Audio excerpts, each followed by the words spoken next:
कहते हैं जंगल सिर्फ पेड़ों, जानवरों और झाड़ियों से नहीं बने होते, वहाँ छिपे होते हैं कुछ राज, कुछ अधूरी आत्माएं जो अपने अधूरे काम पूरे करने को भटकती रहती हैं। उत्तर भारत के एक घने जंगल के बीच एक पुरानी झोपड़ी थी जो वक्त के थपेड़ों को झेलते हुए आज भी खड़ी थी। उसी में एक बूढ़ा साधु रामदास वर्षों से रह रहा था। बचपन में ही भक्ति का मार्ग पकड़ लिया था। सांसारिक मोह से दूर एकांत जीवन जीने वाला रामदास अब वृद्ध हो चला था। उसके लिए जीवन सिर्फ ध्यान, साधना और आत्मा की शुद्धि बन चुका था। उस रात जैसे प्रकृति भी गुस्से में थी। बिजली गरज रही थी, हवा दहाड़ रही थी और बारिश किसी रोती हुई आत्मा की तरह झोपड़ी की छत को पीट रही थी। जंगल की हर शाख पर भय लटका हुआ था। रामदास ने अपनी झोपड़ी का दरवाजा बंद कर दिया और दीपक जलाकर एक कोने में बैठ गया। तभी ठक ठक दरवाजे पर दस्तक हुई। इतनी रात, इतनी दूर जंगल में कौन हो सकता है, उसने बुदबुदाया। रामदास ने दरवाजा खोला और सामने खड़ी थी एक युवती लगभग 22 से 23 वर्ष की, पूरी तरह भीगी हुई, कांपती, डरी समी मगर अत्यंत सुंदर।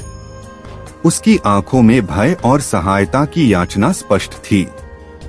बाबा, कृपया मुझे बचा लीजिए, वह लगभग गिरते हुए बोली। बेटी, तू कौन है और इतनी रात इस जंगल में क्या कर रही है?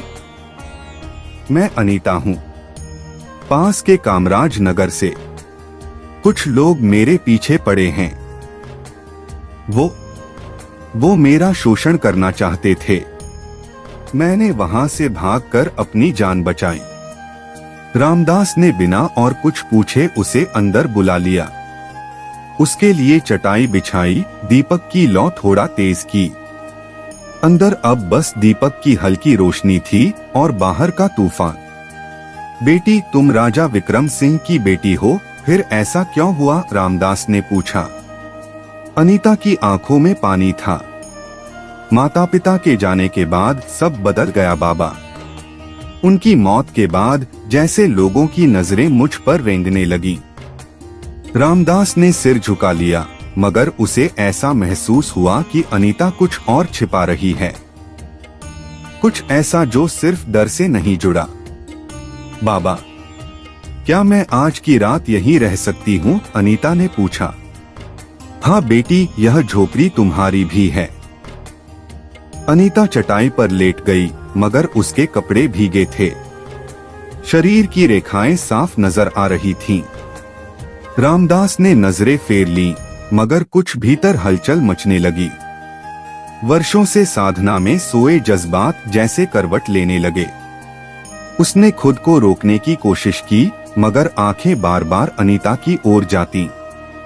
तभी धीमे सिसकने की आवाज आई। अनीता, क्या हुआ बेटी? मैं अच्छी लड़की नहीं हूँ बाबा। मैं भटकी हुई आत्मा हूँ। रामदास के होश उड़ गए। क्या मतलब है तुम्हारा? बहुत साल पहले मैं रानी राधा थी। एक युवक अर्जुन मुझसे शादी करना चाहता था, पर मैं उसे नहीं चाहती थी। उसने काला जादू किया, मुझे वश में कर लिया और फिर जब मैं विरोध करने लगी, उसने मुझे मार डाला। मरते वक्त उसने कहा, तेरी आत्मा तब तक मुक्त नहीं होगी जब तक तू किसी पवित्र पुरुष के साथ शारीरिक संबंध न बनाए। तब से मैं इस जंगल में भटक रही हूँ। आज मैं तुम्हारे पास आई हूँ क्योंकि तुम पवित्र हो बाबा। रामदास का शरीर सिहर उठा। यह सब वह नहीं समझ पा रहा था। मैं झूठ नहीं बोल रही। अगर तुमने आज मेरी मदद नहीं की तो मैं हमेशा के लिए भटक जाऊंगी। रामदास का मन डगमगाने लगा। एक ओर वर्षों की साधना, दूसरी ओर एक स्त्री की व्यथा, तीसरी ओर अंदर से जागती वासना। तभी झोपड़ी कांप उठी। हाँ, एक काली आकृति प्रकट हुई। हवा रुक गई, दीपक बुझ गया।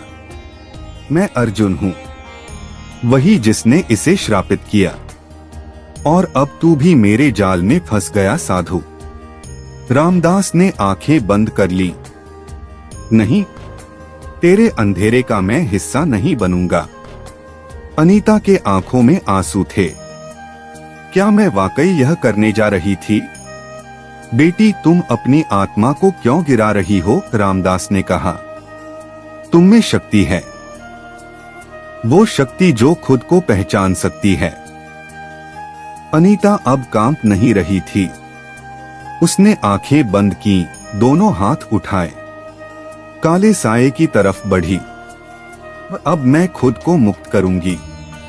जैसे ही उसने अर्जुन के साये को छुआ, भयंकर चीखें गूंजी। अंधेरा कांप उठा, तूफान रुक गया। काली शक्ति दम तोड़ चुकी थी। झोपड़ी में शांति लौट आई।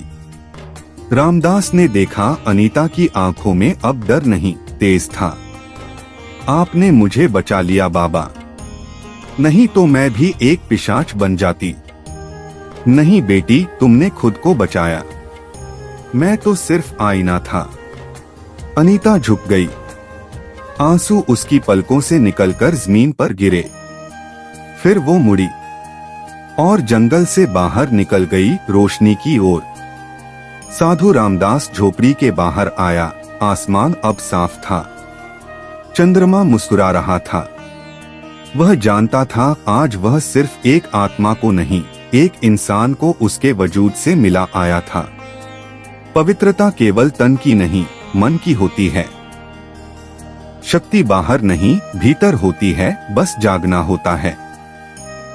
हर आत्मा में भटकाव होता है, लेकिन सही मार्गदर्शन उसे रोशनी की ओर ले जाता है।